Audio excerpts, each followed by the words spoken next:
Welcome to episode 81 of the Guardian 1 podcast. We record live Thursdays at 8 p.m. Pacific, 11 Eastern, right here on twitch.tv/Guardian 1 Network.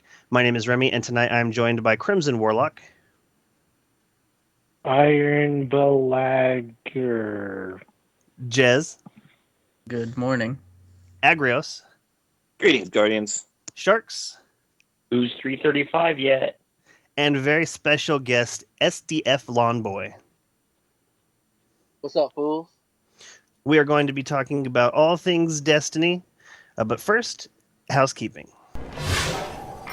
Hello, Guardians. Thank you all for listening to the podcast, however it is that you're choosing to listen. Be sure to follow Guardian 1 on Twitter at G1Net. That's G, the number 1, N-E-T.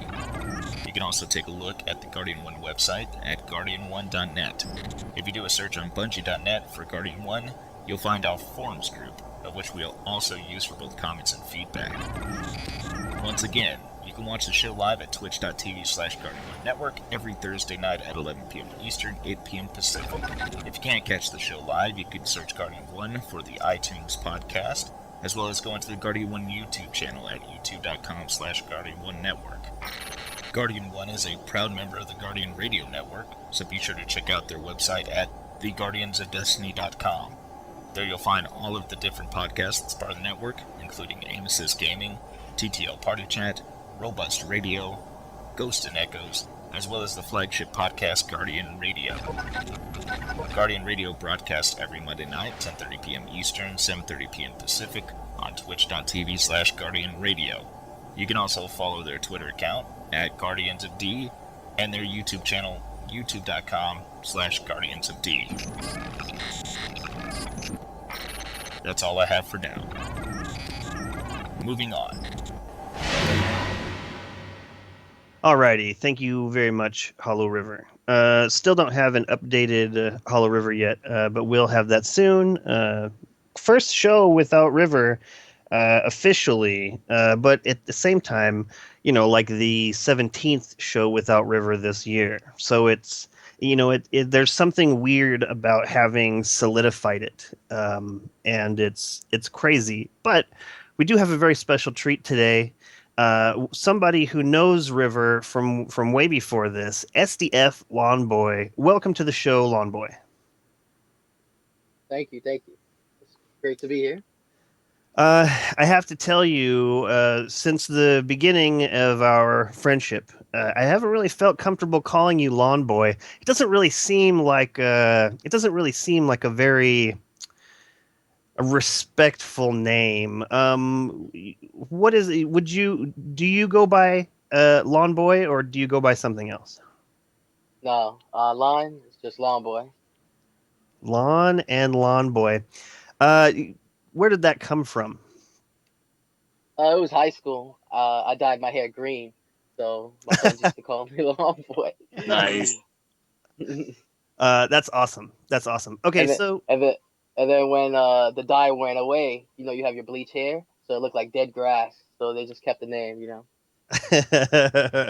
That's pretty funny. I was expecting you to say something like you had some kind of job in 7th grade where, you were doing all of your friends' lawns or something like this, and that is where it came from. This is a lot better. I like that a lot better.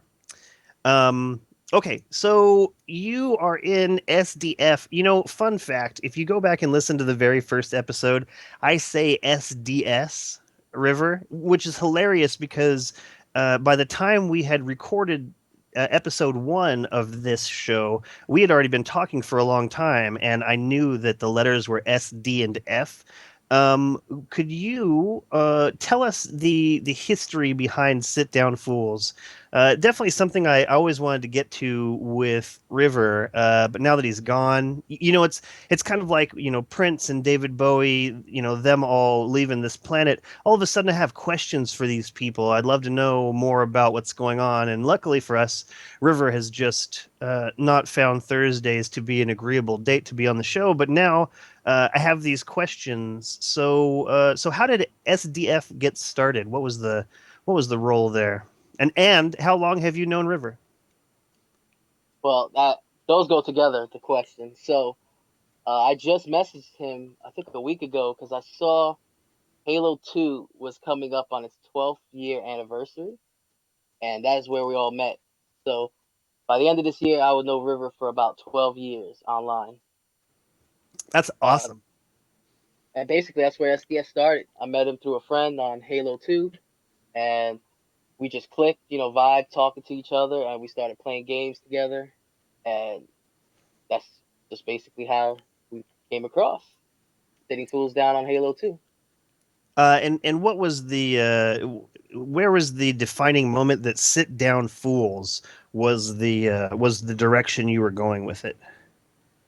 Well, if anybody's used to Halo, you would know there was a lot of arrogant kids and people online, and so we would always find ourselves in random matches with these guys talking trash and all that.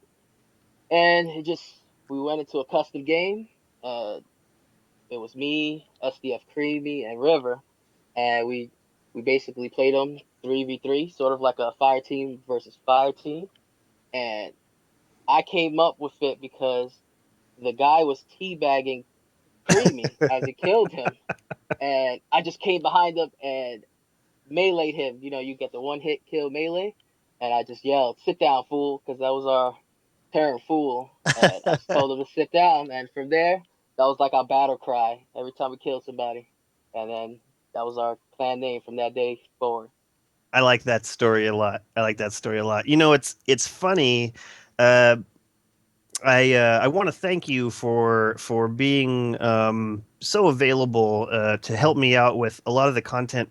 It's funny and it's sad because I've played way more Destiny with you than I have River, but I've been talking to River for a long time, so it's cool to hear these behind the scenes stories, of everything that you guys have going on, because it's really cool. And I feel like you were saying that there's a lot of arrogance going on, and it sounds like you guys had some portion of that. Like there was definitely arrogance on your part, but I don't feel like it was negative. Like I've never felt like you guys, think that you're better than anyone. You're just sitting fools down. And it's funny because the times that I have played with River, he he does this thing where before he kills the dude, he says, "Sit down, fool." And so I have an idea of where to look for where the bad guys are. And he does it before he kills them, I think, as like like a battle cry, just like you were saying. So that's hilarious. Okay, so what is your favorite class/build in Destiny? Uh, right now, my favorite class is Titan, and I guess the build I'm going for is Discipline Strength, where I love grenades, sticking people with grenades. So Sunbreakers is like my favorite, and I love the Scorch melee, so I can have an overshield when I kill the person to stand there and take hits. That's cool. That's very cool. What is your favorite gear, weapons and armor? Right now, uh, it was Badger CCL, but I didn't get it again yet.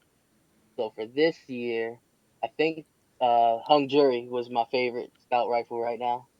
But in year one, it was Thorn and Badger CCL because I'm a hand cannon guy. I love hand cannons, and it reminded me of Halo so much. 3 shots to the head and you're dead. That was just that's it. And I'm that kind of I'm a precision kind of guy, so that's what I went for. And armor, right now I just put on whatever gets me the highest. Has high discipline and strength. I usually use shotguns. I'm not a sniper in this game. I used to be a real good sniper in Halo, but not this game. I just feel it's too different for me. Interesting. What are your favorite activities in Destiny? PvE. I'm a real big PvE person, so like any raids, I love running around doing bounties and patrol missions.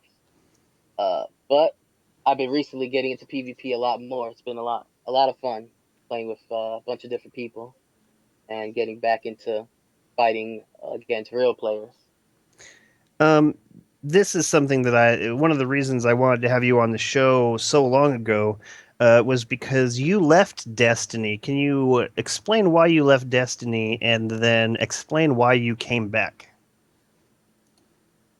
All right, this is all personal feelings, nothing against the game or anything, but uh, I thought Destiny at first, with all the the reveals they had, was too similar to Halo, so I was not interested. But River really loved it, and so we played the beta together, and I was like, oh, this is actually really fun. I will buy the game, and then I bought the game, and it was exactly like the beta, except with a couple extra levels, and I was like really let down by that. I felt like I bought a game that wasn't finished, so I was really let down by that highly. And then it got to a point where nobody was really playing. I had to LFG everything, and it was just too annoying to do, so I just left. But then River came around saying he got time now after I think after the Wolves, after the Taken King. Yeah, he was like, oh, he got time once a week. So I said, if you're sure you have time once a week to play, I'll play Taken King just to play with you.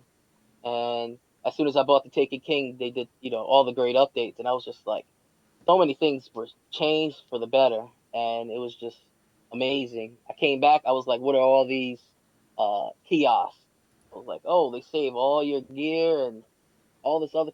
I was just amazed at all the different stuff they changed for like the 8 months I stopped playing. Got it. Got it. Well, it's great to have you back. And I remember you were in chat one time and you were saying that you went back into playing. And I said, well, what do you think about it now? And you said it's amazing. And I thought, man, this is somebody who left Destiny. This is somebody who put it down. You said for 8 months. I can't even imagine that. I think there may have been a 24-hour period in which I didn't pick up Destiny. Maybe even a 48-hour period in which I did not pick up Destiny. But that's it. That's it. And this goes back to my, like, I don't have a ton of playtime, so when I do, I want to make it count. I could play. I could play another game, or I could get some of my Arms Day weapons done, or I could do some bounties, or I could push some of the story missions along on any of my 6 characters that I play. So it's great to have you back. You have really helped me a lot. You've helped me so much. With the Xbox side of my playing, and it's to be honest, if I was to pick a side, I would probably stay with the PlayStation side. Like, I feel like the controller is better than the Xbox One, and I feel like it's just smoother and nicer. But I have actually a lot of people in my life who only play on the Xbox One, so it feels really good to get help from someone like you to keep that side going. And I think it was Gregos asked me what my primary station was. Am I primarily an Xbox player? Am I primarily a PlayStation player? And my gaming time has been split pretty evenly. But because of people like you, Lawnboy, it goes back and forth. Like, for the longest time, just because of Agrios and Sharks, I was way, way, way ahead on the PlayStation side. But with the way Bungie has retooled some of the aspects of Destiny, it has become I'm a lot more even. And actually, thanks to Grey Ghost, I was able to push the Xbox side up even further. So that's a really good feeling. That's a really good feeling. Okay, so last question: what got you into gaming? Like, where did it all start for you? Video games. I guess like everybody else, Super Mario for the Nintendo. You know, playing that Nintendo. I was a Nintendo player till maybe end of junior high school or the middle of junior high school when the PlayStation 1 came out. I was on that, but for multiplayer, it was just Nintendo. I would play Smash Brothers on the 64 or GoldenEye on the 64. That was the Yeah, real deal multiplayer. agreed. With those proximity mines, adding golden guns in there, like the real golden gun, not the hunters. Right. uh, and that was it. Got hooked. That's cool. That's really cool. Okay, so I'm going to open it up to the panel. This Lawn Boy has known River for 12 years. What questions do you have for Lawn Boy? Or moving on. Alrighty. It seems like we've We're all covered quiet. everything. It seems like we've covered everything that there is to cover. Did you have anything, Lawn Boy, that you wanted to add to the conversation before we move on? The only thing I had to say was, it was great playing on the PlayStation with you guys for the first time the other day, and it was real fun. I see why you like the PlayStation. I actually bought the Taken King for the PlayStation just to try it out, try all that, exclusive content that I was missing so much. So I was, it was definitely fun. But I find the PlayStation a lot easier. Uh, PvP. I guess Xbox has higher players, like skill players, or right now I'm just building my Oh. KD right now to get to a point where they match me with people. But that's the only thing I can think of. Yeah, their skill-based matchmaking is still very intensive, and until you play a while and establish something, I hear that from a lot of people who early in the game think that it's a lot easier in PvP. It's just you're not getting matched up against people of your real skill level yet. Because like for me, I'm not as good of a PvPer as Sharks is, and for me, it's night and day going into the Crucible with him in my party or him not in my party. Like when he's not in my party, I'm the top of my leaderboard with well over 1.0 KD, 2 or 3.0 KDs, and when I'm in the party with him, I'm thrilled if I hit 1.0 KD. Well, when we were playing, uh, I felt like it was the same.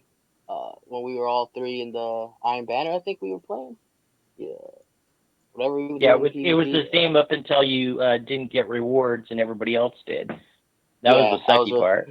yeah, everybody's getting good rewards, and I'm over here 296, barely getting anything. I honestly think the Agros just likes using that as an excuse if he's playing bad, and he just says, "I blame you, Sharks," because I don't. Well, of course, I know I say I don't notice it. That's not true because I've played with some of the top tier people out there, and then I get wrecked. So obviously, it is totally true that the matchmaking system, you do get stuck playing good people, but I think that's exciting. In fact, I'll talk about that later, why that's exciting. Well, you can't deny, Sharks, that when I play with you, like, first off, it's not likely that I'm going to be above you on the board. So, like, I'm never going to be, like, number one because you're always, almost every match we've ever played, do better than I do. And in, like, my own matches, if you go back and check my match history, I dominate. And I think part of that is I'm getting matched against people actually below my skill level because of how much I play with you, and my KD and whatnot takes a hit from playing against the people of your skill level. I have nothing to say on that. I don't know what to say. It's true.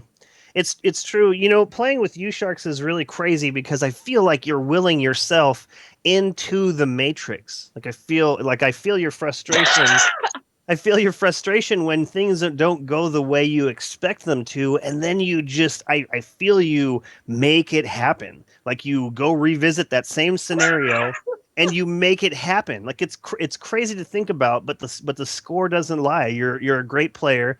I'd hate to be on the opposite team than you. I although I do look forward to private matches when 6 of us will be able to go into a rumble and check that out. That's something that's really missing in Destiny, and I'm really looking forward to that. Um, okay, so I would like to move on to a couple of messages I got from a very dear listener, Seer Prophet. This is somebody who listens to the show even though they stopped playing Destiny a long time ago, and I love getting updates from him just because it's a great like I like all different kinds of angles and aspects and everything that everyone is thinking about. Like that's something, Lawnboy, that made you very interesting for me to want to have on the show. Like you for reals left, and then you came back and you found something that you liked, and that's very interesting to me. And so back in February, Sir Prophet told us that he was really enjoying Final Fantasy 14. And he never thought he'd pay a sub fee, and that he was most likely going to sit out the DLCs that are coming to Destiny, and take a look at Destiny 2 when it comes out, just to make sure that it's something that's going to be worth his time. And I received 7 days ago, a week ago. Actually, I meant to talk about this last week. He sends me this message that says, "So it's update time. My friends and I decided to play Destiny again after the update because we heard the loot system changed. We have been pleasantly surprised. We feel like we're making progress every time we play the game now. This was a huge update and has actually brought my team back. Now I'm excited to see what happens from here. Thanks for all the podcast does. Peace." And that's, this is a huge thing. This person also left, also said, forget about this. Like I am not receiving stimuli from this game that would make me want to continue playing that. And I can respect that. And, and it really means a lot that he still listens to the show, because he wants to hear what we have to say about these things that are going on in there. And I'm really happy that he feels this way. I feel very similarly. Every time I play, I'm moving up. And if I had to pick, if I had to say, I would say that the progression is a little faster than it needs to be. But I would much rather have it be a little bit faster than it needs to be than what it's been in the past, especially if you're a day one guardian. Day one guardians know the pain, the struggle of, you got one legendary engram a week, and that one legendary engram turned into a blue. Like this is, this is what we have been carved from. So now I get legendary engrams all the time. I used to save them up in hopes that I would get something better. But because the legendary engrams are only going to decrypt up to 310, I just blow through them. I just decrypt them, and then 80% of the time just break it down. So it's that's not good. But it's great to have you back, Seer Prophet. I'm glad that you're having a good time.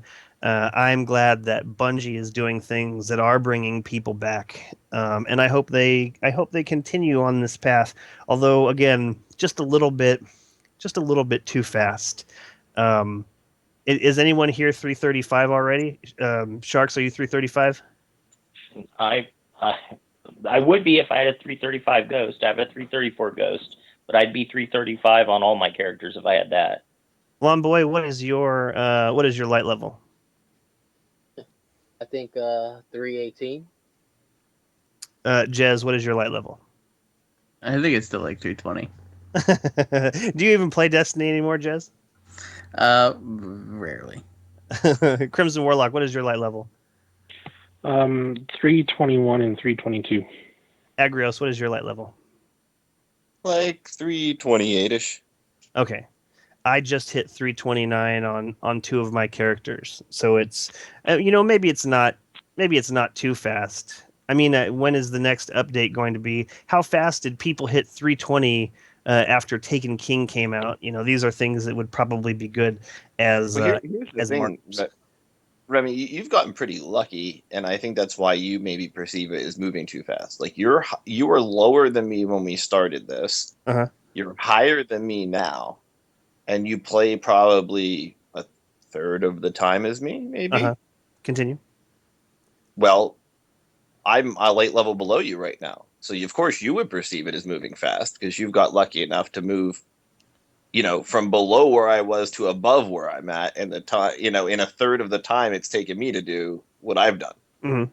And that's because I've gotten unlucky and keep getting the higher late rewards that it's giving me. It keeps giving me in the couple categories I already have higher late items. So I stalled out for a little bit, basically.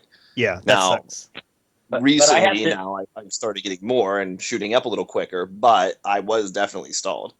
But I have to say, I think that in your case, Agrios, that's not the norm. The norm is getting up high fast, because most people have jumped a lot of light in a very, very short period of time.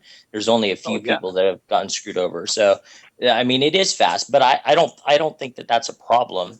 It's only going to be a problem when people get to 335 and they say, okay, well, there's no more point playing. And there will be people that are like that. People think that once you hit the light cap, that it's done. But Well, I mean, it definitely can be fast. I mean, there were people who were 335 on day one, so I mean, it definitely can be fast.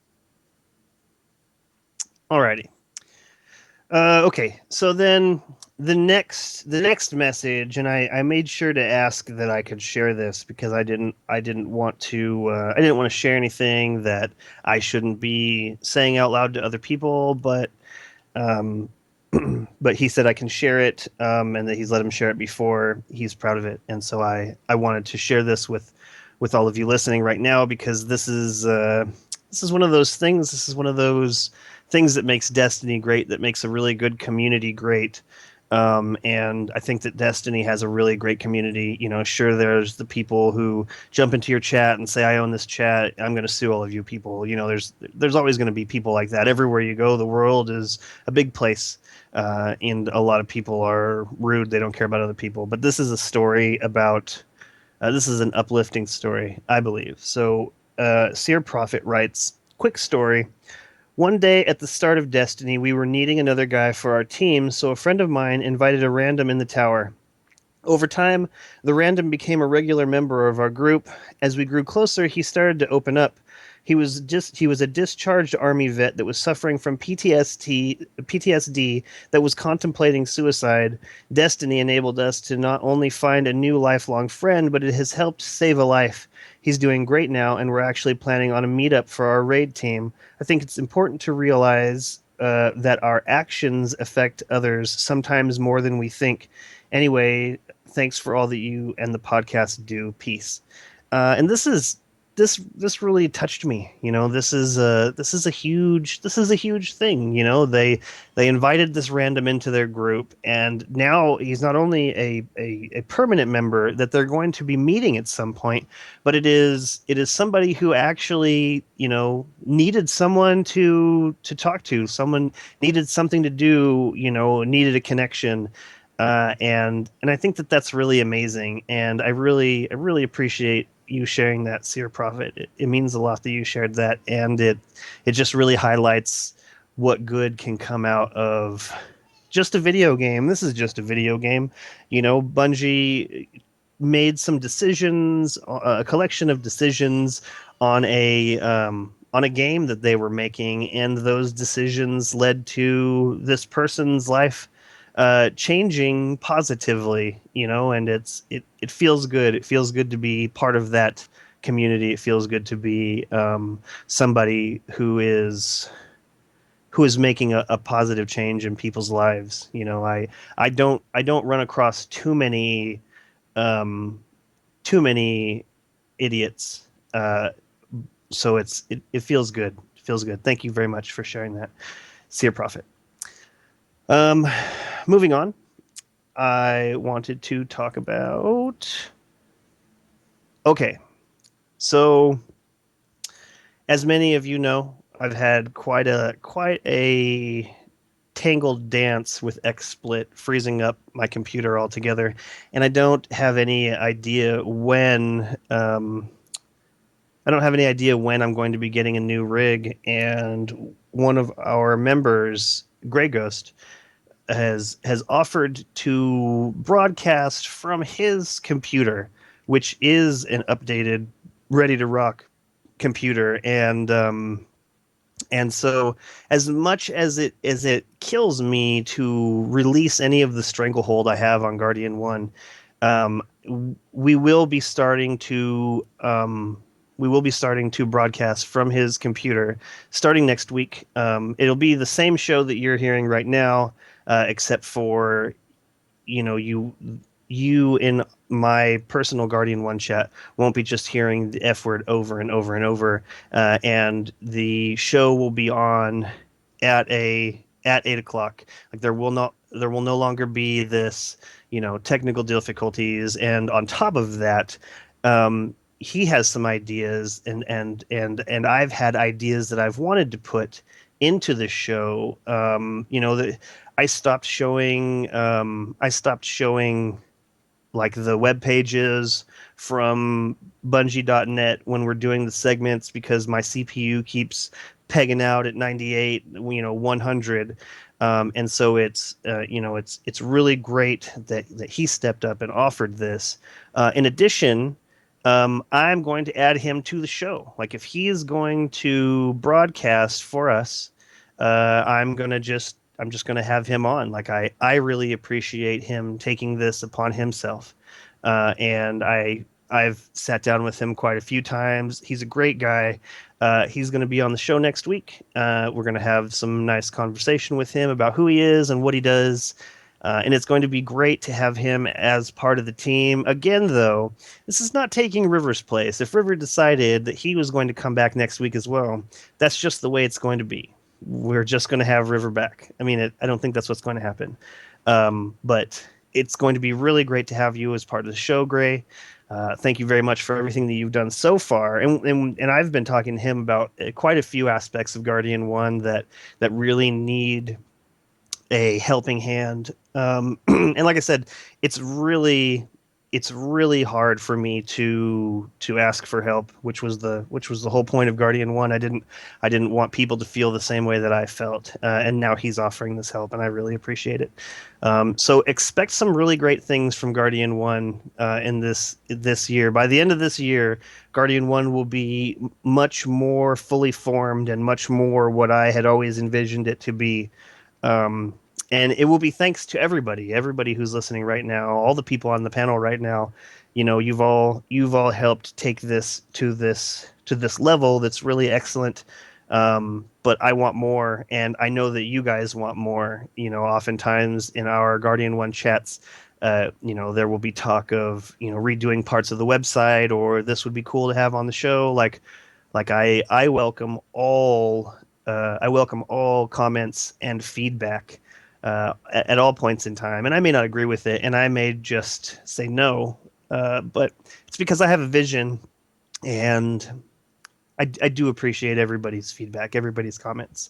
So yeah, Grey Ghost, it will be nice to have you on the show. Episode 82, that's not too bad. He has a very interesting point of view in that it was his wife that got him into Destiny. He is a year 2 Guardian only, so he has a very, very interesting take on what Destiny looks like to him. And it's funny recounting year 1 to him to kind of show him just how different things are now from then. So it's going to be a great conversation. It's going to be great to have you on the show. Thank you very much for everything that you've done. And we will see you next week. Okay. Okay, Datto released a video. It was a Nightfall Q&A, and he brought up a couple of points. Well, actually, the people asking him questions brought up a couple of points that I wanted to talk about. One of those being the future of Destiny with the PlayStation 4.5 slash Xbox Plus, whatever that's going to be. And the point that It's the Xbox One too. the Xbox One too. Exactly.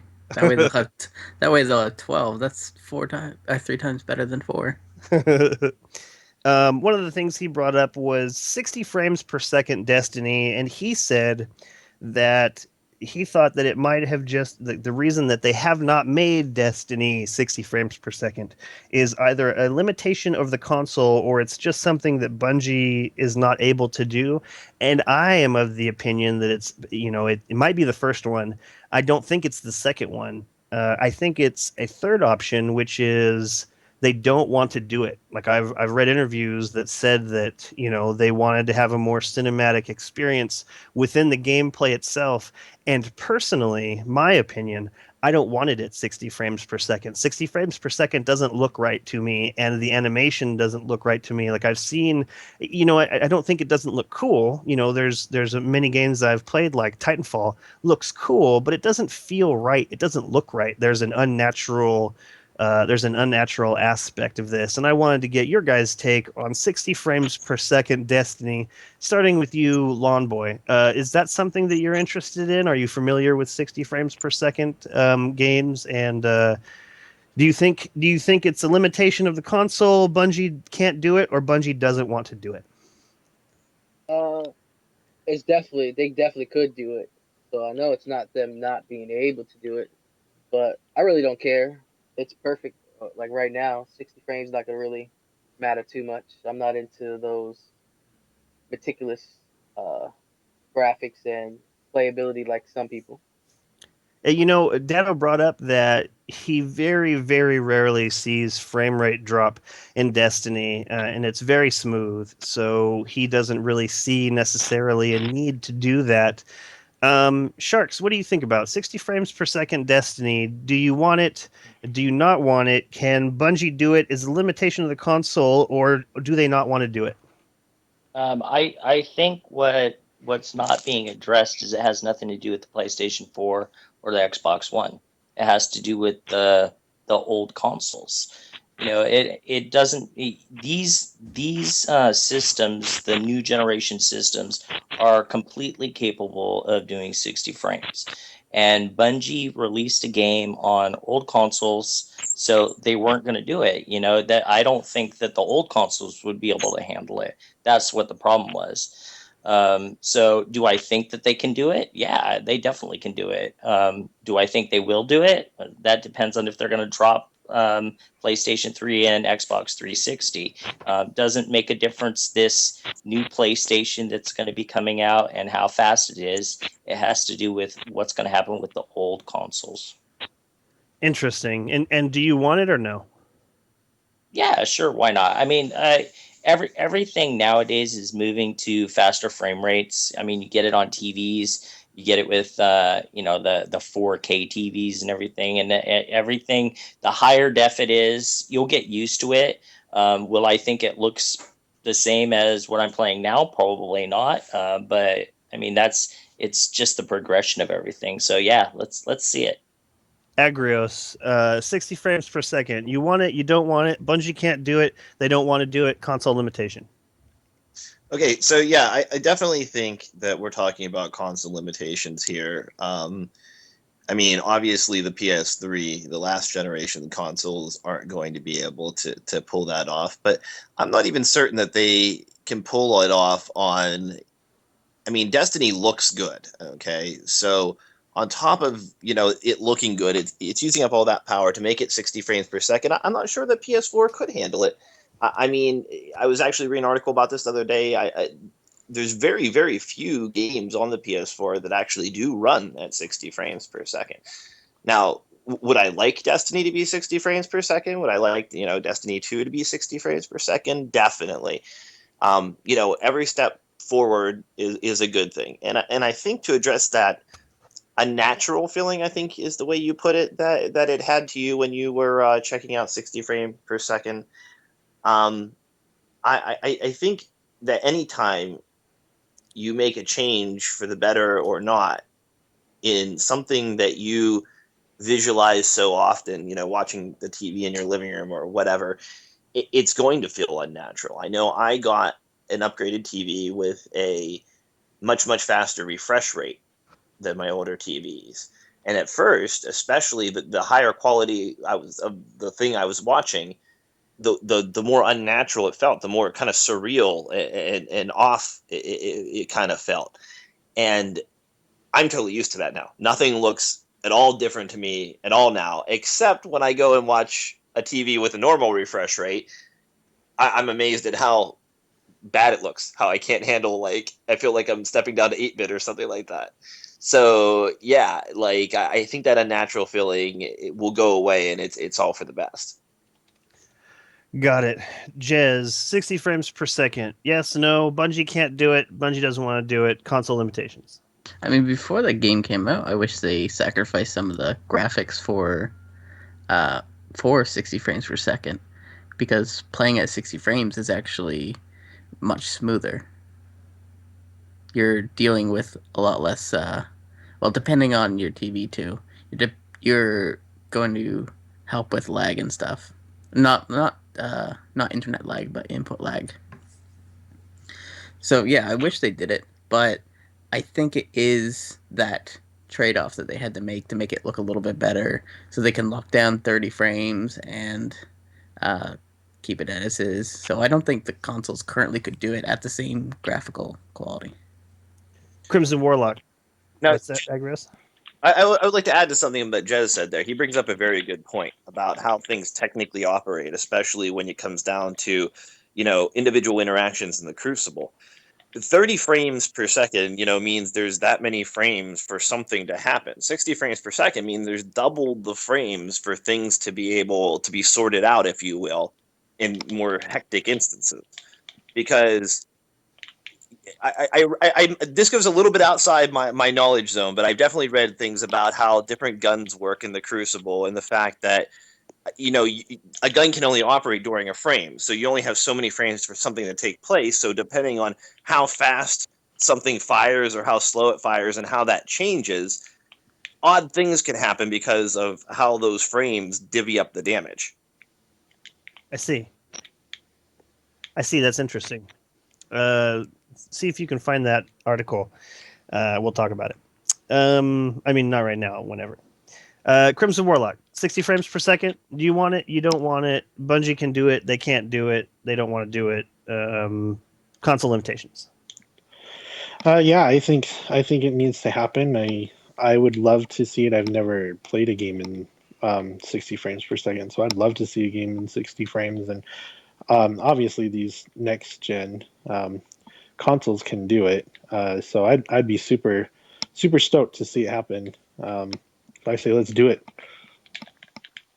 Yeah, the PlayStation 4.5, what I'm familiar with it is more of, gearing up for that next gen, next set of graphics and what TVs can handle. But sadly, like a lot of the developers will go for the regular console benchmark, and have the option of bumping up your settings if you have the extra console. So, we'll have to see how that plays out and how many developers deal with it and decide to add those extra settings in or not.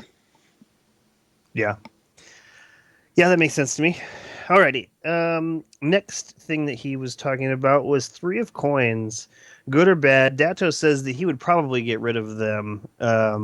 I think that I agree with that. Crimson Warlock, what do you think about 3 of Coins? Are they, we've seen them for a while now. Are they good, bad, or other? Just like with all things in Destiny, with my experience, I don't feel like the rewards are still coming quick enough. And 3 of Coins is definitely one of those where, you use it and you get your hopes up.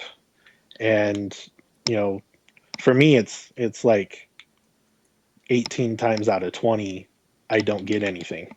It's at 9 out of 10, but maybe even 19 out of 20 times I don't get anything.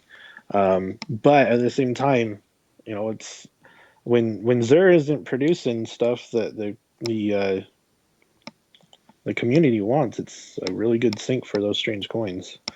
It's one of those kind of double-edged swords, I guess. The drop rate for exotics, I feel, could be a little bit higher, but at the same time, it is nice to use my strange coins that way if I don't want to buy any of the other items that Zur has for sale.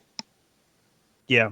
I see it. I see your point as being like a gap filler for the for Zur. He hasn't really brought anything of worth in a long time. Especially if you play the game regularly on any kind of regular schedule. I think this goes back to him needing to sell things that aren't that aren't game changing. Like, can you imagine if he brought like a different emblem every week?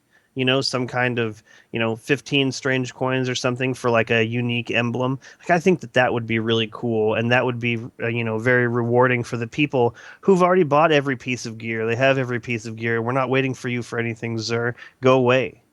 Zur's day used to be something that was amazing and awesome, and here comes Zur, and he's going to bring something great. It's been a long time since I've felt that way. Although I tell you what, when it is Zur's day, like tonight Zur's coming, and it's going to be like, I'm always excited about it, and I'm always let down, like always let down. When he shows up, it's been a very long time. So yeah, him selling something that is not game changing would be game changing in and of itself. Also, Bungie, you need to change the description on the blue plasma engine. Like, every other engine has a description of what it is, and then like some flavor text, and the blue engine only has the tells what it is. This bothers me. This is bothering me. How is this not bothering you? Well, here's the question. Why are you still looking at them, considering that I don't think anyone ever uses a blue quality sparrow anymore? Well, but you turn that blue quality sparrow into a legendary, right? Yeah, but it's still slower than everything you already use. It's true. Okay. No, not really. It's actually the same speed as. It's actually faster than the raid sparrows and the same speed as all the new trick sparrows. It Is just it? can't boost or do tricks. Oh, So okay. those would be the only reasons you really wouldn't want to use it. Well, But the it new can't ones had a do the higher top break speed. returns or whatever. Okay, in that case, what I want them to do now is be able to add a different engine to the other sparrows. Like, I want a green engine on my on one of my new sparrows. Like, that's always something that never made sense to me. Why you could only do it on a rare instead of being able to change it up on these other ones that we're going to be using. That's always bothered me. Jez, 3 of coins. Good, bad, other. They're kind of bad because everyone just uses them to skip over getting the gear normally. But then again, I think that's also a problem with having gear being RNG anyways, like true RNG. Yeah. You know what? And actually, I hated the hell out of 3 of coins for what it did to Agrios's game from that very first weekend when you opened up another loot cave. Bungie, thanks a lot. Look at Agrios has got every piece of gear that he's going to need. Like, there goes my But I friend. didn't.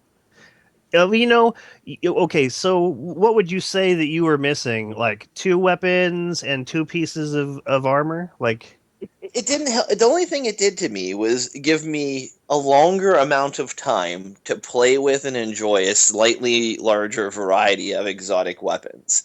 Because it did nothing for my late level and burnt a bunch of my resources before I could start getting my late level up higher to. Because, remember, this was just when it dropped. So, like, if you saved a lot of those and got your exotics more spread out, like after you got higher in light level, like once you got over 300, exotics decrypted to a higher light level. So what it did was it gave me a lot of exotic weapons, but also a lot of exotic weapons that I needed to level up. And you know how hard it is to level up? Wait. I'm going to interject because that's not what it did. What it did is it gave you all the weapons, and you told both Remy and I that once you got all those exotics, you were done with Destiny until But that's the not next what update. happened, right?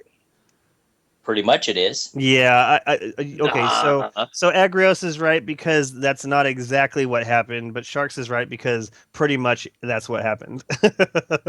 It No, gave no, you. no. I had a lot of other things that I could go after still, and still to this day haven't gone after and get. And it wasn't because I didn't that I had them already. It was because I wasn't having any fun trying to get them. Yeah. I don't know. I hate Three of Coins.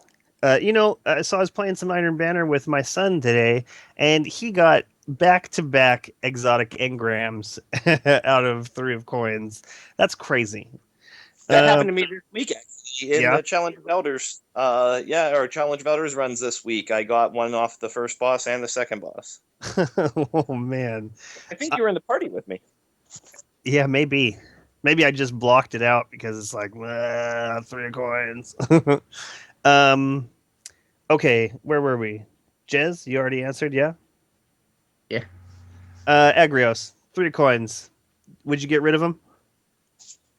I mean, I don't think they're the best mechanic in the world, but I don't really have a huge problem with them. I think here's the real idea behind the Three of Coins. They wanted to give people a way, an end game way of trying to earn these exotics the way that you want to play.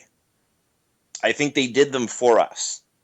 I think the idea is if you want to be a PvP player, you can take, whatever strange coins you've earned and whatever activities you've done and convert them into a chance for you to earn exotics doing the end game in Destiny the way you want to play the end game in Destiny. In year one, there were only so many places you could get an exotic per week, even. Zer would come, you could earn up coins to buy things from him. You had the certain chests in the raid and certain bosses in the raids that could drop them. And once you exhausted your choices, you exhausted your choices. And those choices were only in the categories where you had to go. What Three Coins allows people to do is to play, like I said, the end game the way they want to. Okay, Now, I see your point. speaking of Zer and exotics and Three of Coins, we haven't seen Zer sell a useful exotic engram since April 12th dropped. Now, being with the new way that Infusion works, are we going to see him sell current exotic engrams again? Because, I mean, someone could just buy one. It's going to guarantee it be a certain light above them. They're going to redeem it. Then they just redeem another one. And it's going to be even higher because they up their light with the first one. They're going to do that until they exhaust raising their light in that category, right? Totally. That's that's a really good look at the way that is going to work, and I could totally see them not having him bring any current exotics engrams until a certain point. Like I wonder, I bet they have like a graph that shows like the community of people and where they are, and I would say that once people hit, like most people hit a certain category, like it wouldn't matter, like so I exotics. you're saying because brand new players wouldn't have the stash of strange coins to be able to spend on them to start with anyhow. So this only affects players who have been around for a while with a stash of strange coins. Yeah, exactly. And so, as they're watching the community grow, there will be there will be a moment in time where if you were going to do this to get your light to this level, then you're already there. So it doesn't matter. So the only people that doing this would really benefit, are the people in this middle ground. They have strange coins saved up, but they don't spend enough time playing to have raised all of their light levels to that point. Let's see.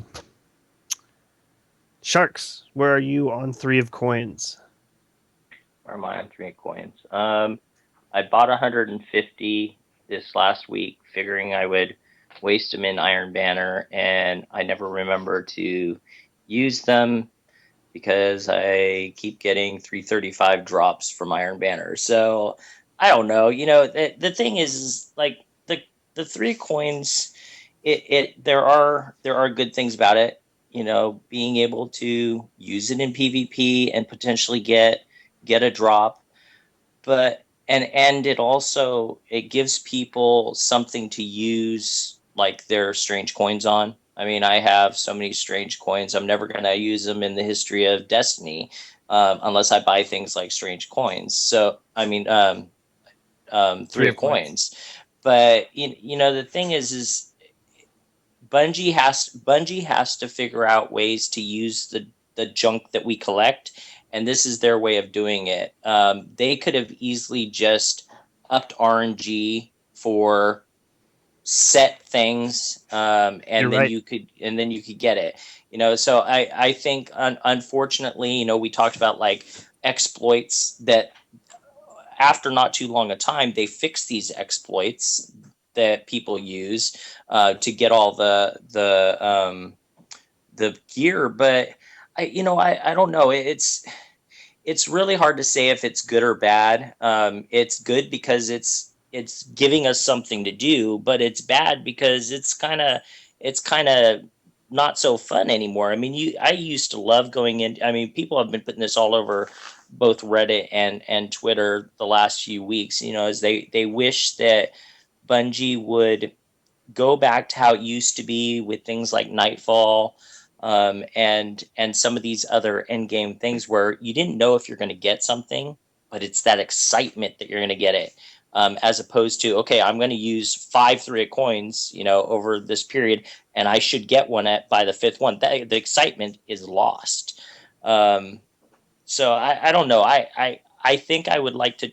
If it was me, I would change up the system, but unfortunately, you change the system, and then you're going to have a lot of stuff just sitting there, and people are going to say, "Well, why do we have this?" So there's no real good answer. What'd be crazy is if so Grey Ghost says in the chat, I think 3 of Coins should only be available for the last 25% life cycle of the current game to allow players to catch up. All others should be quest/reward based. And that got me thinking, what if Xur just stopped selling 3 of Coins? What if all the 3 coins that you'll ever have for the rest of time are the ones that you have right now? Like how many do you have right now, Sharks? I think in total I have 180. Agrios, how many 3 of Coins do you have? A little less than 100. I have about 30 on each character right now. Jez, do you even play Destiny anymore? Barely, but the last time I did play, I converted all my strange coins to 3 of Coins because there's no point in holding on to strange coins because all of Xur's stuff that he's selling is 290. Interesting. Crimson Warlock, how many 3 of Coins do you have? Maybe 30 between all my characters. I don't use them much. I bought 75 on PlayStation and 75 on Xbox, or somewhere in there, and I've been steadily using them. But now I'm thinking, you know what? Maybe I should. Maybe I will just put a little bit more into it. Like, because what if they did? Like, they could just all of a sudden stop selling those. He stopped. He stopped selling 5 heavy ammo synths at a time. So that's something to think about. Lawnboy, what do you think about 3 of Coins? Is this good, bad, other, and how many do you have? I'm real sad. I have 18, and all of them. That's my total. Um, but when I first came back, I thought 3 of Coins was amazing. Oh man, finally get a chance to get exotics. I barely got any from year one, from Nightfall barely. Maybe one Ingram dropped out of my whole time playing year one. Besides, the Vex from the raid or stuff from the raid, but like Ingrams themselves dropping one, and maybe one from turning it a legendary turned into a exotic. But that's it. So it's like very. So I thought it was great, but you guys are correct. Now I say the same thing. Oh, Zer's not important. I just buy 3 of Coins and that's it. So I think it did ruin the anticipation with Zer, 3 of Coins. Got it. Got it. Um, definitely something to think about. Definitely, I'm going to stock up on 3 of Coins tonight. Okay, so the next thing I wanted to go over, somebody asked Datto about paid character transfers from one console to another, like from Xbox to PlayStation and vice versa. You heard it here first. Dado knows if our characters transfer to Destiny 2. Hit him up. And I heard this going around on the Twitterverse, this last week, and I brought up the question to the people that were talking about this. I said, "Well, what about those of us who already play on both systems? Like would they, like I've linked to my Bungie account both my Xbox and my PlayStation. So how would that even work? That wouldn't work. There is just no way that this is going to happen, because how would you do that? How would you even? You'd have to unlink one of these to then transfer over your character. Like that's They would know. You'd only be able to transfer the PlayStation to the PlayStation, Xbox to Xbox. They already didn't they do some sort of No, they're for a talking. certain period of time in the past? He's talking about transferring from Xbox to PlayStation. yeah. Oh, I thought you meant transferring to Destiny 2, like later. No. I misunderstood. You jumped the Gotcha. gun and formed your own idea. So what do you think about that, Crimson Warlock? What do you think about people have been talking about this idea of transferring from Xbox to PlayStation or PlayStation to Xbox? Not going to happen. Like, it's just too much work, and Destiny doesn't employ those type of services anyway. So I don't see it happening ever. I do hope like crossplay actually does happen, but like paid transfers, no, I don't see that happening. Right, I definitely could see cross-play happening, and that would make all of the PlayStation exclusives even that much crazier awesome. It would actually make them exclusive. Yeah. So I don't, because imagine. Okay, so this goes back to the real money trading. Like if I could unlink my Xbox account and then transfer one of my characters to a new Xbox account, and then unlink that and hand that Xbox account off to somebody else, and then relink my other one. Like this is all crazy talk. Jez, what do you think? I would like to see them open it up to 6 characters and then just have platform parity across both. Rather than transfer, just have the same characters on both. Okay, I could see that working. Sharks. I don't see them doing any kind of paid thing to transfer. I totally see them opening it up where you could play Xbox people. But they're not gonna. There's no way that they would open it and say, okay, well here you've got your character, bring it over to the PlayStation.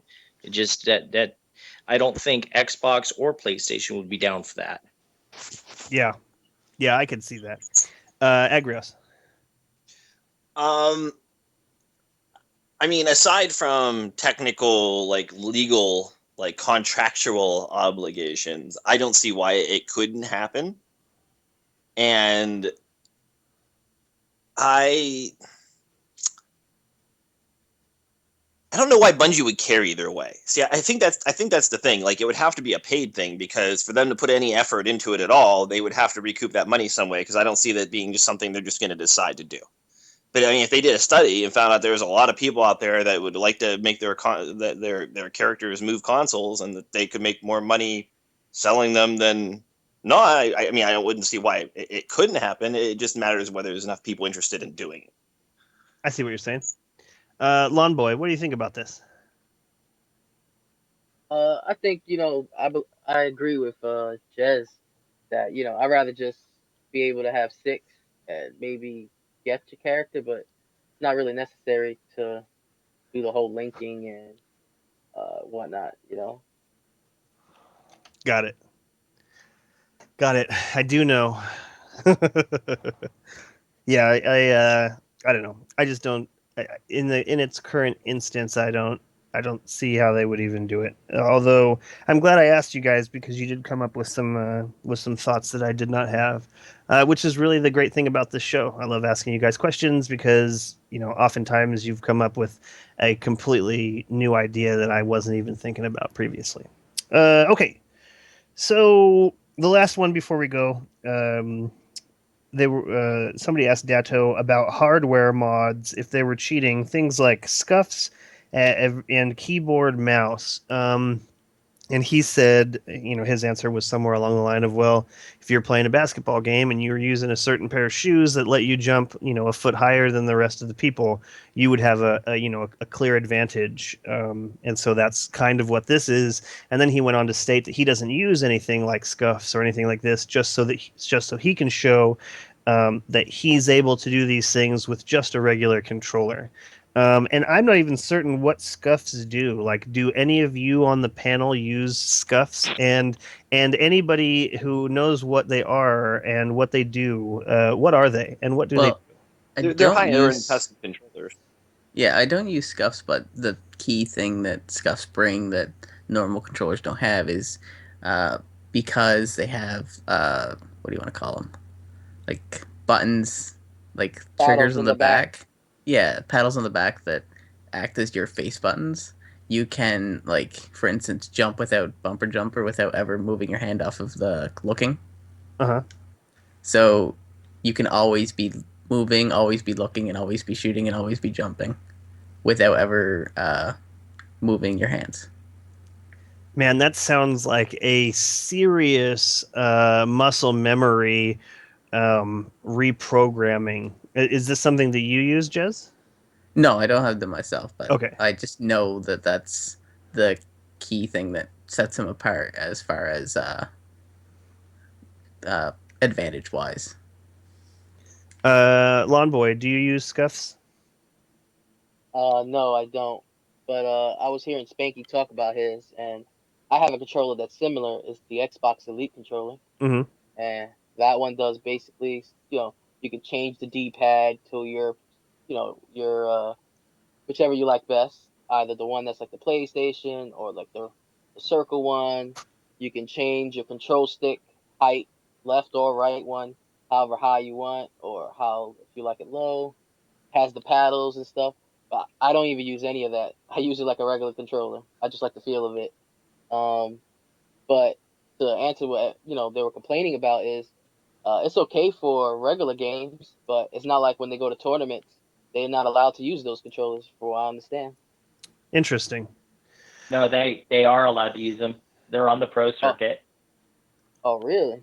'Cause that used to be I think when I used to pay attention to like Call of Duty and the old Halo, they would never let you have those custom controllers so that Yeah, everybody could have the there same was there was advantage. there was a big huge show on TV actually not that long ago about it, and the guy that designed the scuff controllers.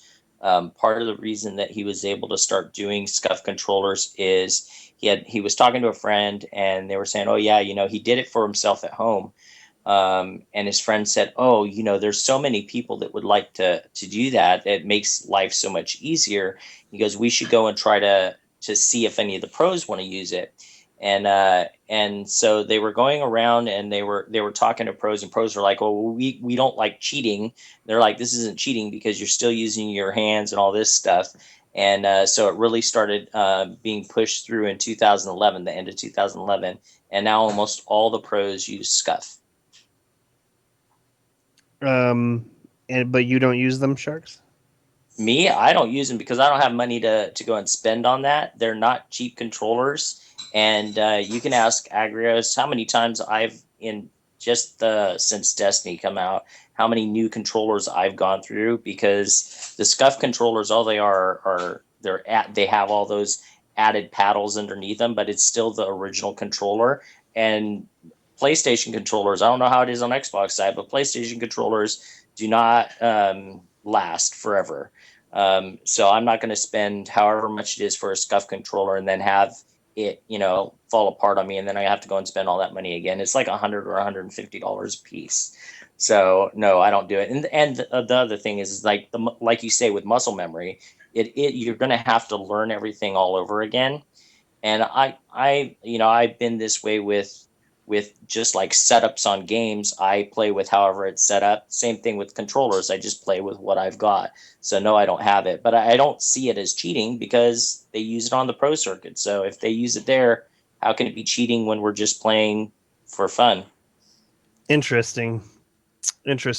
Bobcat says he uses the Elite controller for Xbox One, and he will not go back to a regular Xbox controller. Additionally, PSA, he will be playing Iron Banner tonight and tomorrow night. If you're interested in playing with him, Bobcat is a force to play with. You know, there's a like Warhammer 40,000, this tabletop game. It's like if you have a group, like a squad of these characters, and in that squad is a leader, and that leader has like a higher morale or a higher initiative. And if you have your regular characters within a certain amount of space from this leader, they all gain that initiative. And so it's playing with Bobcat is very much like that. Like when playing with him, he's very calm and he's very positive, and I tend to enjoy playing Iron Banner Crucible overall alone, just because instead of relaying to people that I died to a shoulder charge again, I'm just able to move past that quicker. But with him, it's really another experience altogether. So if you are looking for someone to help you out to gain those points, I would definitely suggest hitting him up on Xbox One. Agrios, do you use scuffs? Nope, I use the standard PS4 controller. I'm a definitely a casual game. Well, I mean, I guess a hardcore casual gamer. And I don't see them as cheating though. I mean, they're still just a controller, and you're still pushing buttons to make things happen on a screen. I definitely don't think they cross the line into cheating. I know a lot of people have issue too with like the potentiality of people using keyboard and mouse to control things too. Now, from what I understand, there's not so many benefits with using it with Destiny, because you have to use some sort of emulation type thing to get it to take correctly to be used for Destiny, and it causes enough lag to lose the advantage that you do have by being able to just put your sights, right where you want it with the mouse. But yeah.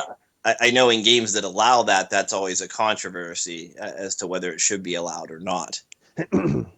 Now, I don't think Bungie has a problem with this, based upon the fact that one of the runners-up in this week's Movie of the Week is somebody going flawless with a modded Wiimote.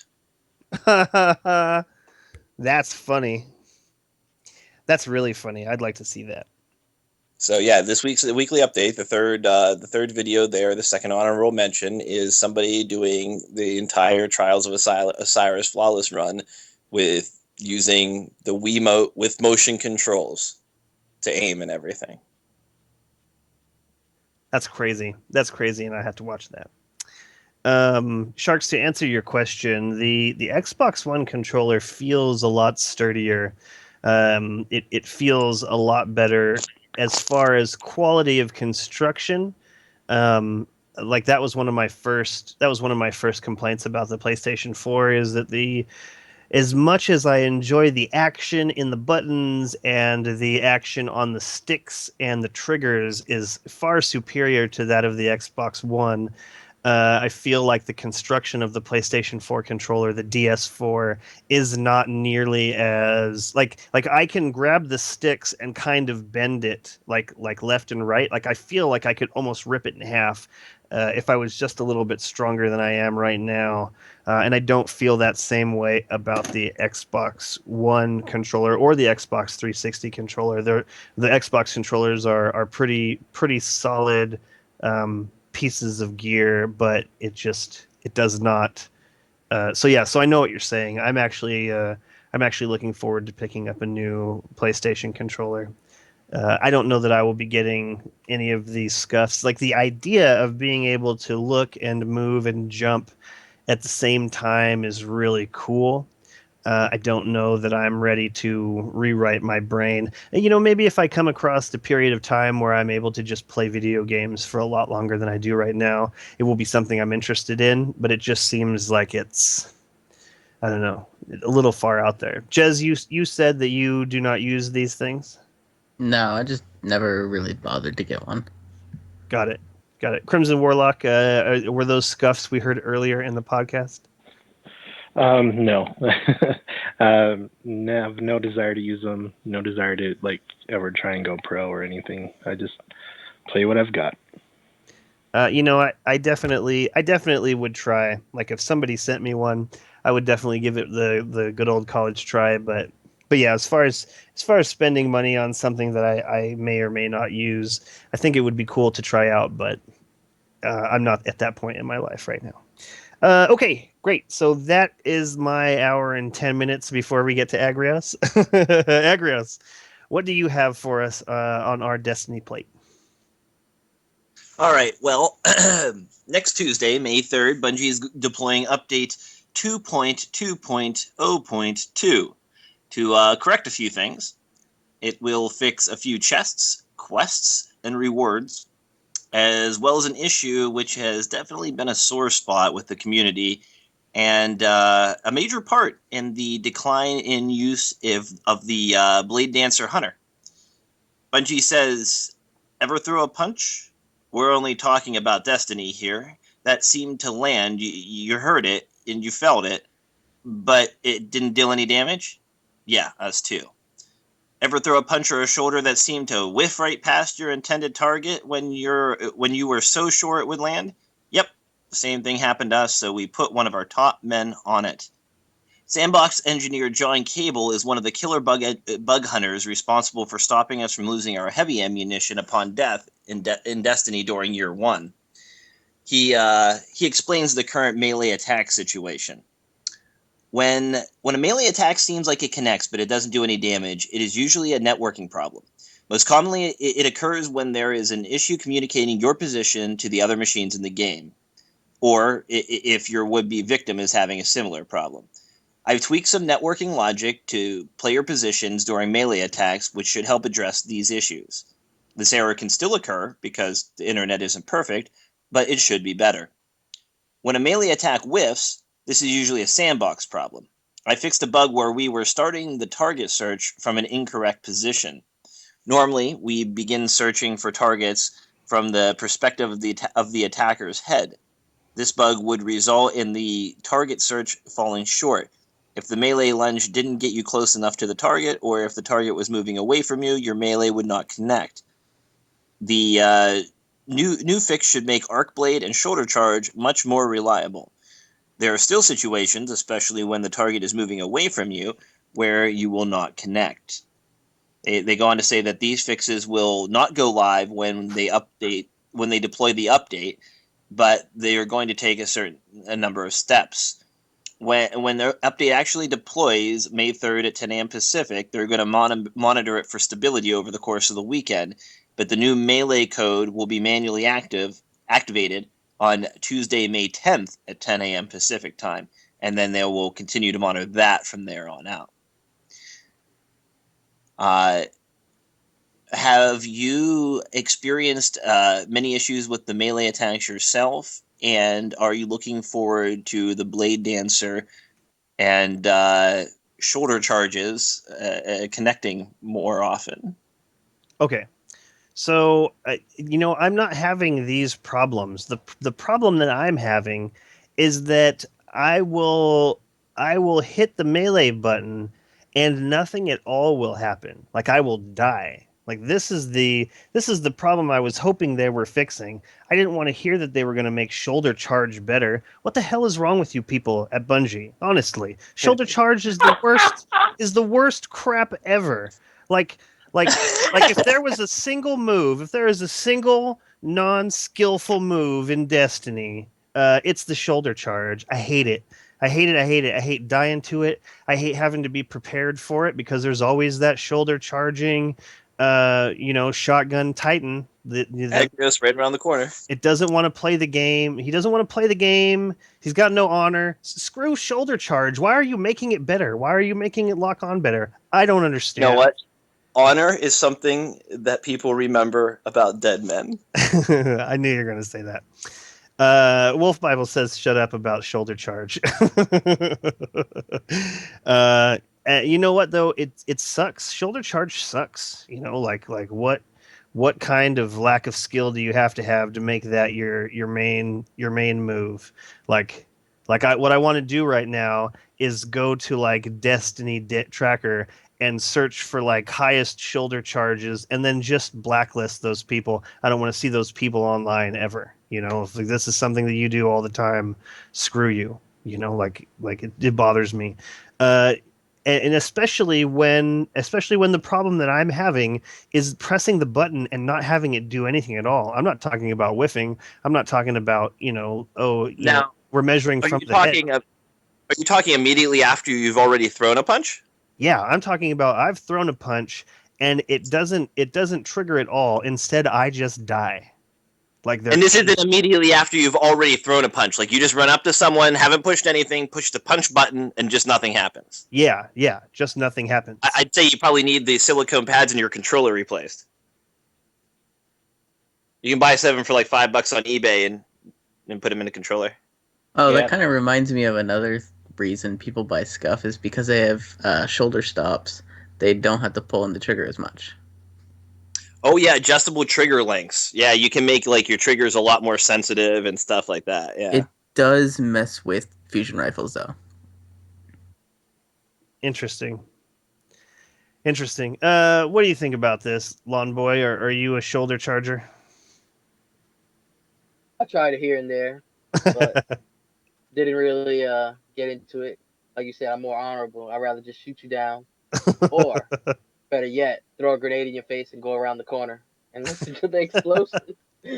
It's funny because I like a lot of the talk on Twitter this week was, which grenade do you find most annoying? I don't think I find any of the grenades any more annoying than the other ones. I guess that there might be some that are more powerful or more tracking than others, but I can't remember the last time I was like, damn it, I got killed by this grenade again. Like the big thing in Destiny for me is shoulder charge and shotgun. Those are the two things that are vexing me. I hate fusion grenades, man, because by the time you see the grenade like being thrown, it's just too late. It's already locked onto you and gonna tag you no matter what you do. I hate fusion nades. And every class has one. Yep, and that's my favorite. Sharks, what do you think about these changes to the melee? Okay, so I think the changes just make me laugh. I am totally under the assumption that when I whiff on somebody, I'm whiffing because I've just been playing my warlock that punches straight out and not a hunter that does this big, huge Mike Tyson punch. If this is going to make me hit people more often, cool, but I don't think it's really needed. I personally think it's just people are whiffing because they're used to playing other characters. As far as them increasing the shoulder charge, when I read that, I was really surprised. I was like, well, that doesn't seem I don't see people missing me with shoulder charge, and I'm moving all over the place. Even if I'm sidestepping, I swear I get punched with a shoulder charge. So that part surprised me. I think that we're probably going to have a lot of people complaining about that in the very near future. But as far as the punching, I don't think it was really needed. But hey, we'll see. We'll see how many more hits people get when they're on their Titans and stuff like that. Jez. Well, first I think that the shoulder charge buff is more a side effect of fixing the lag on Agreed. melees. It's not super like, here's a priority, let's fix this one, and then maybe we'll fix the other melees. No, I think it's just a side effect.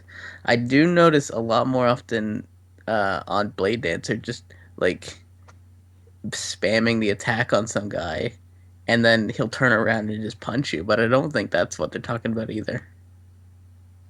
Oh Got no, it. so I do think that is what they're talking about. I think somewhere along the line, hit detection for some reason on melees got changed as a side effect of something else occurring. One of those other changes they were making had this sort of trickle effect. because people out there have comparative footage that the blade dancers are just not as effective as they were in year one as far as their melees connecting. And I personally feel like I've noticed it like distinctly.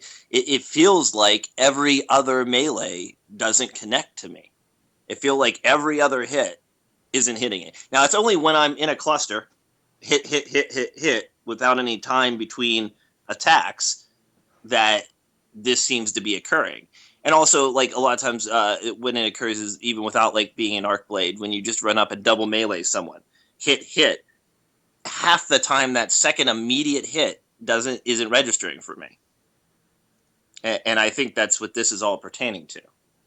Yeah, Crimson- but I have a question. Is it not registering because your melee isn't fast enough to catch up with you trying to melee? Or are you saying it's not registering as in that you're doing it and it's just not hitting and it's right there?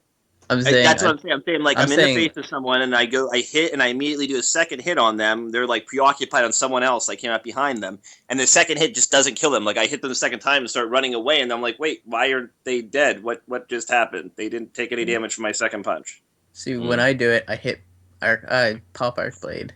I go up to some guy, I hit him once, doesn't do anything. Hit him twice, doesn't do anything. Hit him 3 times, then he turns around and shotguns me. And it's just like, well, there's no point running this subclass. Yeah, but isn't that called lag? It's not just lag because the guy doesn't move; he just turns around. Like lag would be, oh, he's in a different spot now. Well, No, no, not you necessarily. can It Get depends. lag where they don't take damage. No, what I'm saying is if you're the one lagging, he's not the one skipping around. You are. So you're trying to shoot a dude who's not even standing there anymore, but because of your lag, your system doesn't know he's not there yet anymore. Maybe, but it still seems every time. But it's only that subclass that does it. Interesting. Crimson Warlock. For me, lately, I mean, I was playing my Titan earlier, and I kept hearing the sound effects, but no damage. So I was experiencing it a lot. And I was green bar, and person I was attacking was green bar and everything. And so it's just, I have had very bad experiences with lag lately, and just things not seeming to connect when I feel like they should. But that doesn't seem like news with Destiny anyway. Agrios, and then moving on. I think I pretty much already shared my opinions interacting with everybody else as they gave theirs. Yeah, I think so too. Thanks. Moving on. So the Iron Banner Clash is currently available. It ends on Tuesday, May 3rd at 2 a.m. Pacific time. At the launch of this Iron Banner at 10 a.m. Pacific on Tuesday, April 26th, there was a slight delay resetting the previously earned Iron Banner reputation. 10:30 a.m. Pacific reputation was reset for all players. Now, a side effect of this was the fact that people who had signed in during that time showed them as rank 5. They were able to go to Saladin and purchase whatever they wanted and such as though they were rank 5. A downside to this was that anybody who legitimately went into the Iron Banner during that half hour and had earned reputation and such lost all that reputation when it was reset.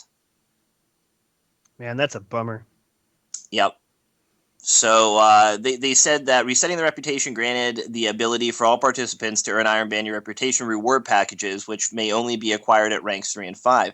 The contents of these packages were changed with Update 2.2.0, and we wanted to ensure that players were able to acquire these rewards with the return of the Iron Banner. They apologize for the loss of reputation. Man, that sucks. There was one other advantage that they did not post. And that was that your Iron Banner weekly bounty said that you had reached rank 4, and that stayed even after the reset. Interesting. So a lot of people would be able to turn that bounty in a lot earlier, as you normally complete the rest of the requirements on that bounty much earlier in the week than you hit rank 4. Got it. So, how is everybody feeling about the drops in the Iron Banner this week? Are we happier overall with the way the Iron Banner rewards are coming to us? RNG hates my guts. Charlie Brown got a rock. The last 5 games I've played, I've gotten 1 blue item, and that's all. And that's it. Iron Nothing Banner else. does not like me. Okay, so I would say that what I've seen, there are fewer drops when there are fewer drops, and there are better drops when there are better drops. So instead of it, like the previous Iron Banners felt like everybody got like some little trinket, and maybe one person got something really good. Now I'm seeing like 2 or 3 people get something really good, or nobody gets squat. And that doesn't feel good. Seeing no reward on the screen doesn't feel good. I have received an updated class item for both hunters, but it's not been. It doesn't feel like there's more. Like I had definitely have seen more out there. Oh my God! Bobcat says he's gotten 7 pairs of 335 boots. He'd really like an auto rifle or a rocket launcher. Okay, so that sounds frustrating. Lawnboy, what are your experiences with Iron Banner this time around? Not getting really anything. Maybe some blues that might raise me up 1 point. Not too many legendaries, and I'm only ranked 2, so that could be it. No, Well, they removed the rank requirements to get the rewards now. right, Oh, Agrios or Sharks got a 335 hatchet on his very first match. wow, the lucky guy. Right, I right. got a motor light. Sharks, what have you gotten so far? I imagine you've played quite a fair amount of Iron Banner. Yeah, I've played tons of Iron Banner. In fact, this is going to go into a separate story, but I might as well do it now since we're talking Iron Banner. Do it. So as far as drops, like you said, the very first game I jumped on, I got a 335 auto rifle.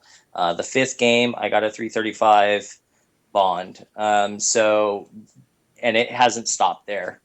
Constantly seeing drops. Not necessarily every game, obviously, and not everybody's getting stuff every game, but the drop rate as far as while I've been playing has been a lot higher than it has been in I don't know, quite a while, 3 or 4 months. In fact, the last time I really remember this happening in Iron Banner, it was really everybody was saying, "Oh, I can't believe how many drops are happening. There's so many drops there. It's unbelievable." But the other thing is, I think that it's made it more exciting for me, obviously, and hopefully it's more exciting for other people. But you're hearing people are having bad RNG, just like always. But it's made my experience playing Iron Banner a lot more fun, and I've kind of gone a different way as far as when I'm playing anything now in Destiny. One of the things is I go out there and I'm really just trying to enjoy it. Try not to get so stressed out. Try not to make sweaty matches and stuff like that. And one of the things that I've been doing is going through and like after a match, sending messages to people on the other team or in my own team, like good game and stuff like that. And the other night I did that because I had been put into a match against one of the big PvP players out there, Six Trez. I went through and looked at the other team. The other team had 6 players, and I was like, "Oh, great! This one's going to be horrible because I'm in here by myself." And then I looked at the list and I saw Six Trez was on the other team, and then I was like, "Okay, not only is it going to be horrible because I'm playing by myself. But now I'm playing against one of the big PvP players out there, and I said, okay, well, I better get on my game and play properly. I had been just doing some of the random bounties, like the weekly bounties, go and get specialty kills or whatever. And so I equipped my proper guns and went out there, and I had an absolute blast. I mean, it was great. I got blasted in the face by him, but I blasted him in the face, and it was just a really really fun game. And lo and behold, our team actually won, which really surprised me.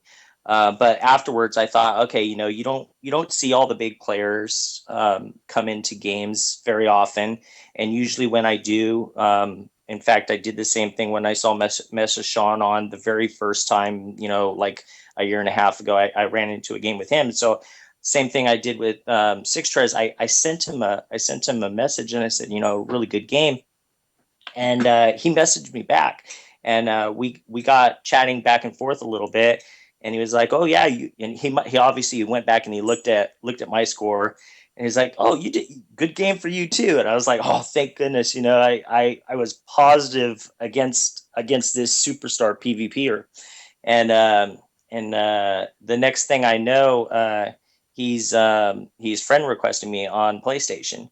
And so it's like, it's this Iron Banner, I think having a different thought process and having all these drops happen and going out there and just having fun and playing uh, can really change for everybody. You guys could do the same thing. Go out there and just do chill stuff, talk to people, and you too might be friends with, some crazy PvP player that you never thought you would maybe run across. So yeah, I mean, this Iron Banner's been pretty good. It's been pretty fun, and I can't wait to get on and do some more. As a as a side note to that, it was funny because so we were waiting. We were going to do Challenge of Elders, and so we were waiting for Agrios to get done whatever it is that Agrios does before he's playing, and so Sharks went into a match, and I saw Bife was on, and so I jumped into his Nightfall. I thought, you know what? Like the last couple of times I've jumped into somebody's game, it's just been rewards showing up on my screen as my as my jet hits the atmosphere. And it turns out that this week's Nightfall is nuts. It's got chafe and it's got I don't know. It's just rough, and on top of that, it's already a rough mission. And so we ended up, Agrios jumped in at some point, and so we ended up running a couple Nightfalls with Bife, which is really cool. Bife's a funny guy. Oh, and I know who his girlfriend is, but I'm not gonna say. Um, but so this is the reason that Sharks was doing this. The reason the Sharks are doing this is because Agrios and I, quote unquote, ditched him. Uh, um, but yeah, like how crazy is that this set of actions put this into motion, because this is a really cool story, Sharks. This is a really cool, like, you got to go up against, seriously, like one of the best PvP players out there. That's awesome. That had to feel awesome both in terms of you knew who he was, and also being able to really test yourself. Like, talk about really being able to test yourself. I usually see you at the top of the board, having just killed all of the people on the other team several times over. I don't remember which gun it is, but it's something about talking about rendering your opponent into not an actual person, like looking at them as if they are just a thing. And I feel like that's your usual go-to. You very rarely do you come across somebody who's going to best you more than once. Well, well, that's kind of the thing, that like Arios was talking early in the podcast about going out there and being put up against other, higher quality people and whatnot, and that's the way the matchmaking is. But obviously the matchmaking isn't totally that way, because I may be decent at PvP, but I am definitely not one of the 1%. And You said we he was in all a full team of 6, right? No. Wait. Okay, so I'll get to the. Okay, so I'll explain that too. So because he told me about this, so I'm not that 1%. Six Trez is the 1%. You know, he's like Triple Wreck. He's like all of these other big guys, Crafty and all that stuff. If you went one on one with them, you're probably going to die over and over again. I mean, if you looked at my score on, I tweeted it out. I had just over a 1% kill death ratio. Six Trez had 4.0. You know, I mean, so you know there is definitely a different class, but so you do get put in with these other players every once in a while because of how the matchmaking is. And you're right, it is absolutely amazing. It's great because you're testing your skill. You're not just going in stomping on people. I mean, I don't feel that I stomp on people all the time. Sometimes I do. Sometimes I'm at, you know, I'm playing at the top of my game, and I'm at the top of the list a lot. But you don't feel like you're really stomping. But when you have players that are that much better than most players out there, yeah, it's really great. Now with him being in it, I of course when I saw him come online and playing this match, I was like, oh my gosh, you know, not only is it him that's playing, but it's probably five of his buddies. But he told me afterwards, he was like, well, he had just jumped into a random set of streamers that were doing it, so it's not his normal crew.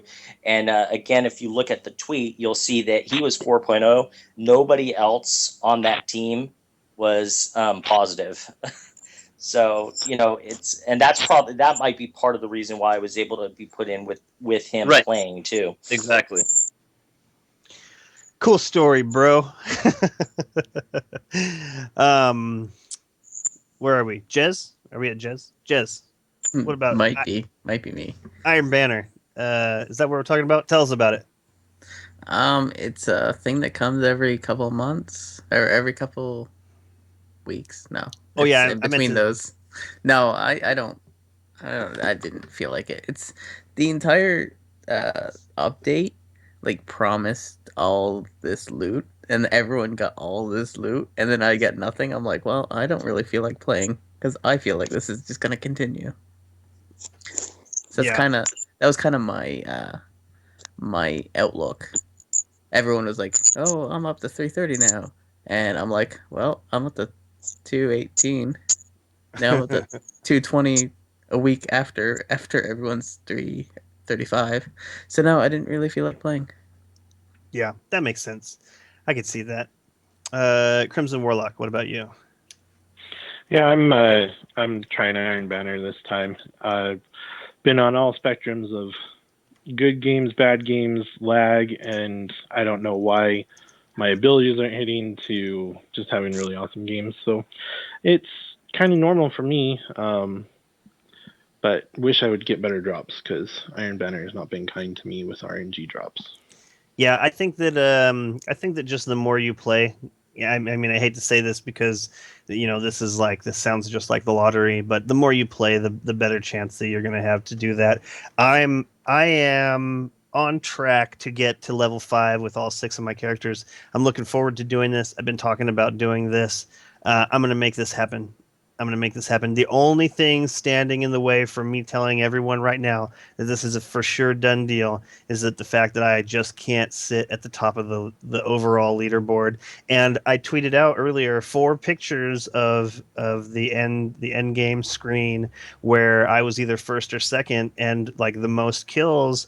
And these are games where I'm just like I feel like a superstar. Like I feel like that guy on the team that's, you know, like I feel like Bife, I feel like Sharks, I feel like Agrios, and I'm just killing fools, and we still lose. My team still loses. I still lose, and so I don't really understand that.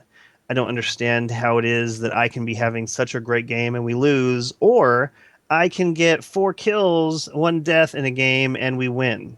Like I don't understand how when I do really well, my team loses. So I don't know where I was going with that. Good luck to you, Crimson Warlock.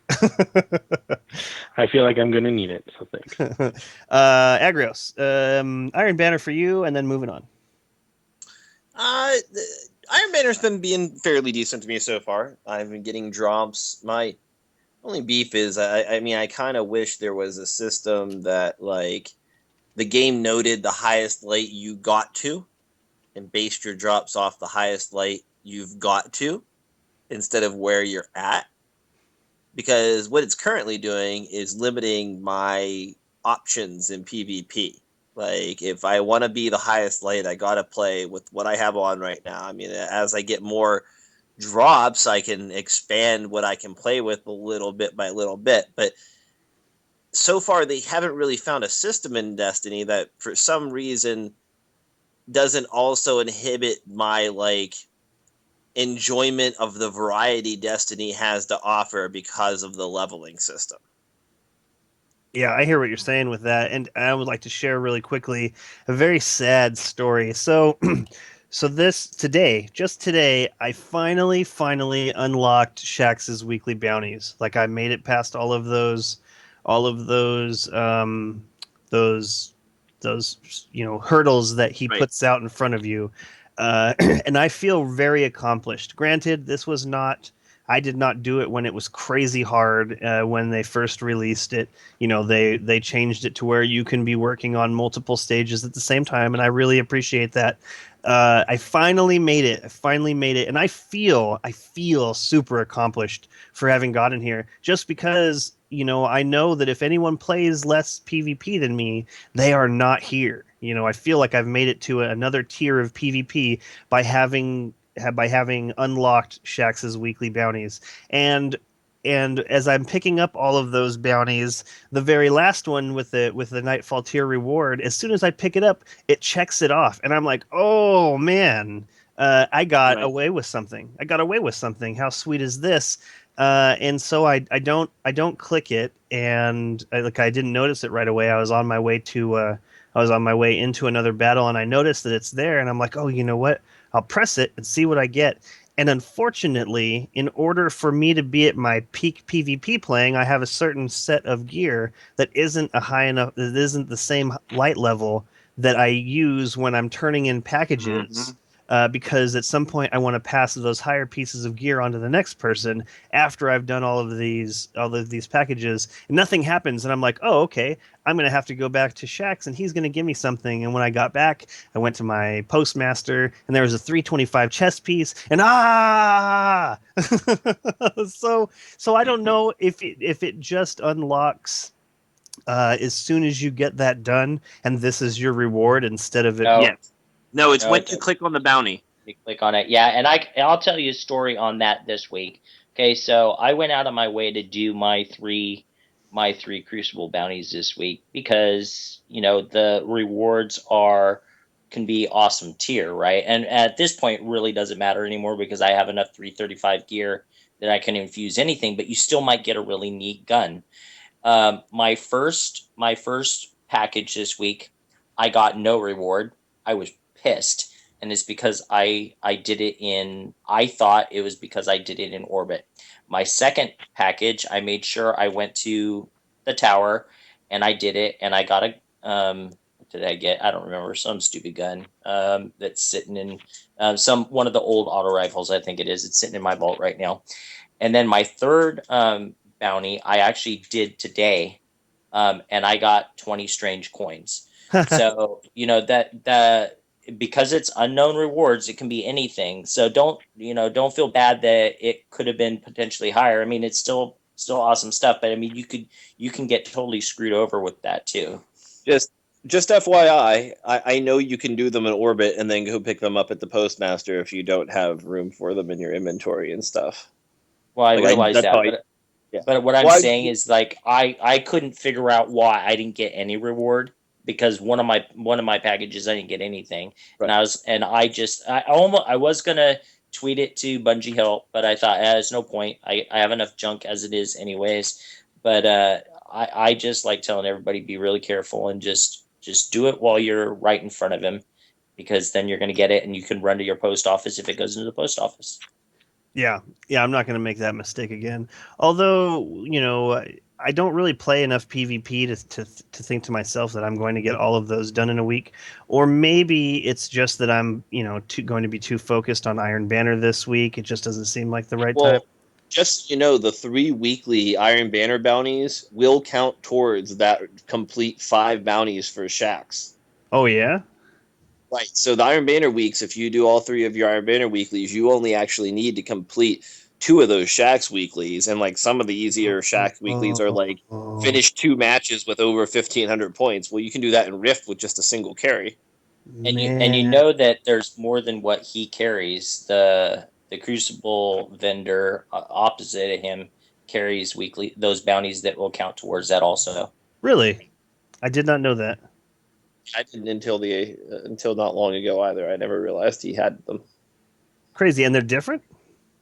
Yep, Yeah, they're it's like get five 6 different auto. bounties. So you have Oh, a total wow. of 9 bounties plus the weekly bounty. Awesome. That's excellent to know. Thank you very much for that tidbit. And the way that works is when you redeem the other weekly bounty, it registers on the complete 5. Since yours automatically completed this week, I'm not sure how it works, but for some reason your character seems to store up some semblance of these. So basically, you stored up those past Iron Banner weekly completions, and it's Uh-huh. still like remembering those, and that's why yours popped this week without you doing anything. Crazy. Crazy, So crazy. each week it's going to use up however many of those ones it has stored for whatever reason of yours, and do that until it's out of them, and then you'll have to fill it up. And what'll happen is when you complete the bounty, when you hit the button to redeem it, it'll check off another one on there. So you can even bank them. Like if you completed 5 this week and have 2 more complete, you can just save those till the week changes over, and then pick up his new complete 5 and just turn in those 2 you already had sitting there, and they'll tick off on the new complete 5. Got it. Got it. All right. So we have 9 minutes left in the broadcast. What else you got for us, Agrios? Okay, well, there is something I know at least some of my friends asked about. They weren't so sure about how to get the Sterling treasure, being that the Iron Banner is where the weekly Crucible playlist normally is. No, well, before it premiered at 10 a.m. on Tuesday, that place was occupied by Mayhem Rumble. And you can find that still by going into the Crucible playlist, and that's where you can earn your legendary marks and Sterling treasure from the Crucible this week. Onto the Challenge of Elders. Last week's was grenades. The highest score of 112,595 goes to Rain Dog 56, Crunchy Time, Ian Skills 1995, and the Substitution Bladed Wolf. Second place goes to the first place winners last week's SC Slayeridge's team, and they had a score of 90,560, and third place had a score of 84,455. This week we have new modifiers: exposure, trickle, and a melee kill bonus for the scorecard. Now, exposure, your shields are a lot tougher, but they don't regenerate once you're down to your life. That's all you have to play with. And trickle prevents your supers, grenades, and melees from recharging very quickly. Definitely, these challenges continue to make you consider your build and pieces of equipment that maybe you wouldn't normally use. I think that's my favorite part of them. What did you guys think about the challenge and whatnot? Remy? I like punching things much better than trying to wait for a grenade to show up. I mean, you don't have to have the charge in order for it to count. And I feel like that's a really good thing. The first week was precision shots, and then the second week was grenades, and grenades was tougher for me. I, I don't feel like I'm really good with grenades. I feel like I could stand to be a lot better with grenades. And on top of that, I feel like there could be or should be something done that allows you to know what perks you have. Like when you pull up your ghost and it shows you what the different modifiers on. I would really like to see a list of all of the modifiers that your gear gives you. Like specifically the one that allows you to throw grenades farther. Like I would like to know just at a glance if that's the breakdown I have. But for each of them, I don't know how they would do that. It seems ridiculous. But Lawnboy. What was the question? About the Challenge of Elders. I didn't get to do it this week, but I'm more of a grenade person. So, uh, but I also like punching people. I go up to those flail, what is it, flares? Yeah. Even if they're champions or not, and I'll punch them in the face. Doesn't matter. Sharks. Yeah, another neat one. I haven't tried this week solo. I might do a run solo at some point, but you, me, and Agrios need to get in there and do the rest of our challenges. I like punching stuff. Yes, let's punch stuff. Jez. The only issue that I have with this week's is trickle. Yeah, Really, Trickle's a bummer. because I don't like any mechanic that's like, okay, use your abilities less, and that's the only challenge. Yeah, I hear that. Crimson Warlock. Yeah, I'm gonna kind of echo that and quote N7 Strider when he said, trickle is the worst modifier because it takes what makes Destiny fun away. It turns Destiny into a normal shooter when you can't be popping your abilities and supers in your abilities. That's what makes Destiny fun. And while it is fun to kind of make a mosh pit with reinforcements as they come in, it really felt, weak. I'm glad that you can do your bounties in 41 Prison of Elders or challenge, because trying to get 30 solar kill abilities this week in just challenge takes a long time. That is really Um, cool. so it is nice that you can do those bounties both those ways. But definitely the less trickle mods we have, the happier I'll be. All right, Agrios, and then we got to wrap this up. I just like how the modifiers really make us examine our loadouts and the different pieces of equipment we have every week. I love reading all the ideas and reports that people have as soon as we know the modifiers on the subreddit and things like that. I like the perspective that it forces the people involved to have on Destiny and its gameplay. That's cool. I agree. I like that too. So, want to give a quick mention to the movie of the week this week. It's one of our first HUDless winners. It's a Destiny is Gorgeous scenery montage. Definitely worth a watch. I mentioned the one honorable mention before, Going Flawless with a Wiimote. Definitely worth a few minutes of your attention. And there's also, we'll just say this one's interesting. There's a Destiny voiceover of a Rift match where the sound effects are replaced by the people playing instead of the sounds that are normally there. Excellent. Excellent. They finish. Go on. They finish up by saying patch notes will come soon, and they also say that Raziel Azir is not one of us. We cannot confirm nor can we decipher these riddles. It's a mystery to us as well. Fun stuff, though. If you don't know what we're talking about, don't worry about it. If you do, enjoy the speculation. Okay, so Cosmo was very clear that Absence Virgil on Bungie.net was not a Bungie employee. He very clearly said he is not from Bungie. Okay, Yeah. but Raziel Azir is not one of. I mean, could you be more cryptic in your confirmation that it's not you or something? Right. Like this could all totally be game to me. I don't know what to think about Raziel Azir. We know that his Reddit account was formed 4 months before the Taken King. I mean, before the April update came out, and Let's he let's posted the location of the dead ghost 17 minutes after the update dropped. So yeah, let's talk about this more next week. This is going to be a good topic, especially with their reaction here. All right. That is the end of our show. Let's do shout outs. Lawnboy, starting with you. All right. I guess I just want to shout out to my SDF crew. They the ones who got me into this multiplayer atmosphere, playing against people, and especially River. He got me. He introduced us. I got to know Guardian One, and because of him, I'm here tonight, and I met a lot of great people. And I guess other shout out is to Guardian One and all the members for actually helping me get interested into Destiny again, playing often. Been playing with them more than of course, River. He's so busy.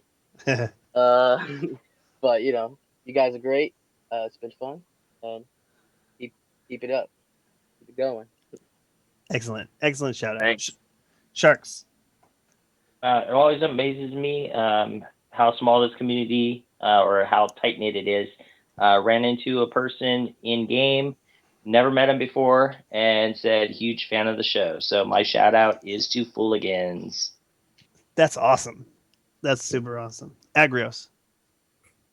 My shout out goes to I was playing Crucible. I think maybe this was last Iron Banner with Sharks, and we're in this lobby and I run out. Damn it, get killed. Run out again. Damn it, get killed again. This guy keeps sniping me from 10 feet away. DJ Savage. For like 3 matches straight, I get sniped every death by DJ Savage. So he sends me a friend request. I'm like, oh great, this guy's going to be a jerk or something. I don't know. We'll see. I got to see what this is. I took his friend request, and so shortly thereafter, we get contacted. Me and Sharks get contacted by him. He sends out messages all the time. Gone 33 times flawless. Want to help out in trials. That's all he does. Go around helping people. He's very positive. Tries to help out everyone. Just sends out friend requests to people he plays against and wants to go help do things and whatnot. So my shout out goes to DJ Savage. Excellent. Jez. Shout out to Data for keeping it on the real reels. Agreed. Crimson Warlock. My shout out this week's to N7 Strider. He's played with me a lot this week, and he's always up for something. He's just awesome. Agreed. N7 Strider's great. My shout out is to SDF Lawnboy for being on the show, and also this was really special to me.